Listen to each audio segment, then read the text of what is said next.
সম্প্রতি পেহেলগামে হামলার ঘটনায় সাপ বেজি লড়াইয়ে ভারত পাকিস্তান দুই দেশের আকাশপথ বন্ধের পর এবার ভারতে পাকিস্তানের সব ধরনের পণ্যের উপর নিষেধাজ্ঞা দিয়েছে ভারত সরকার।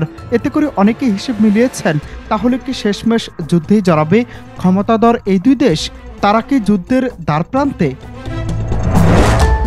পাকিস্তান থেকে সরাসরি ও পরোক্ষভাবে সব ধরনের আমদানি নিষিদ্ধ করেছে ভারত। গতকাল শুক্রবার এক সরকারি নোটিশে ভারতের বাণিজ্য শিল্প মন্ত্রণালয় এই ঘোষণা দিয়েছে। পাকিস্তান থেকে সরাসরি বা পরোক্ষভাবে আসা সব ধরনের পণ্যের আমদানি ও পরিবহন নিষিদ্ধ এখন থেকে। এই নিষেধাজ্ঞা পরবর্তী নির্দেশ দেওয়া পর্যন্ত কার্যকর থাকবে।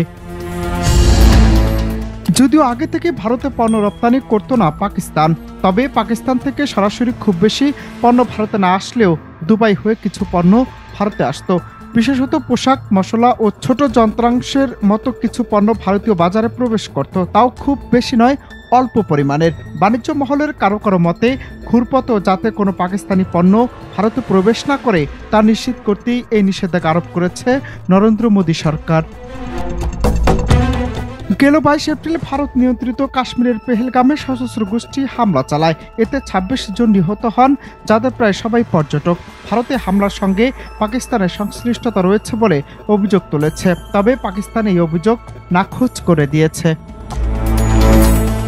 অনন্ত হাসান মাসুদ, বাংলা টিভি।